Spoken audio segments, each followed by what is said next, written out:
বন্ধুরা, বিশ্বের বেশিরভাগ দেশই যেকোনো কিছু ম্যানুফ্যাকচারিং করার জন্য তাদের র ম্যাটেরিয়াল ইম্পোর্টের উপর নির্ভরশীল থাকে। ঘটনার সূত্রপাত ঠিক রাশিয়া ইউক্রেনের যুদ্ধের ফলে ভারতের অনেকটাই ক্ষতি হয়েছে। কিছু কিছু ইন্ডাস্ট্রিতে রাশিয়া ও ইউক্রেনের মনোপলি আছে, তার ফলে সেই যুদ্ধ জড়িত দেশের জন্য সেই জিনিস বিদেশে এক্সপোর্ট করা হয় না। এরকমই একটি ইন্ডাস্ট্রি হলো এভিয়েশন ইন্ডাস্ট্রি। আপনারা জানেন যে পৃথিবীর দুটো বড় এভিয়েশন কোম্পানি বোয়িং ও এয়ারবাস পৃথিবীর 90% এভিয়েশন ইন্ডাস্ট্রি দখল করে রেখেছে। এই দুটো কোম্পানি হলো একটি ইউরোপের, একটি আমেরিকার। অন্য কোনো দেশ এই ইন্ডাস্ট্রিতে প্রবেশ করতে চাইলে সেফটি ইস্যুর অসুবিধা দেখিয়ে এই দুটো দেশ তা বাতিল করে দেয়। কিছুদিন আগে আপনাদের জানানো হয়েছিল যে রাশিয়ান কোম্পানি সুকোই ভারতের সাথে প্যাসেঞ্জার এয়ারক্রাফট প্রোডাকশন করতে চায়, কারণ রাশিয়ান এয়ারক্রাফট এই মনোপলির শিকার হয়েছে। রাশিয়ার কাছে সব রকম টেকনোলজি থাকা সত্ত্বেও রাশিয়ান প্লেনকে কেউ কেনে না। রাশিয়ার মতো ভারতকে একটি এভিয়েশন হাব হিসেবে দেখা হচ্ছে।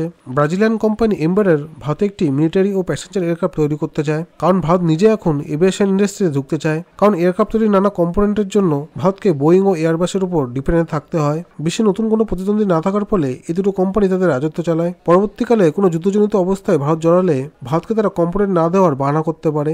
আসল খবর এটা যে ভারতের এম্বারার ভারতের টাটা ও মহিন্দ্রা কোম্পানির সাথে হাত মিলিয়ে তাদের এয়ারক্রাফট প্রোডাকশন করতে চায় ভারতে।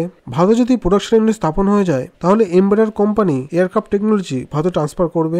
না শুধু এয়ারক্রাফট অ্যাসেম্বল করা হবে, এয়ারক্রাফট তৈরির পার্টস ও কম্পোনেন্টসের একটা বড় সাপ্লাই চেইন ভারতে তৈরি করা হবে। ইন্ডিয়ান এয়ারফোর্স এম্বারার কোম্পানি C093 এয়ারক্রাফটে তাদের ইন্টারেস্ট দেখিয়েছে। আগামী দিনে ভারতীয় এয়ারফোর্স এরকমই 40টি ট্যাকটিক্যাল এয়ারক্রাফট কিনতে পারে। সেই হিসাবে এম্বারার জন্য ভারত একটি গুরুত্বপূর্ণ মার্কেট।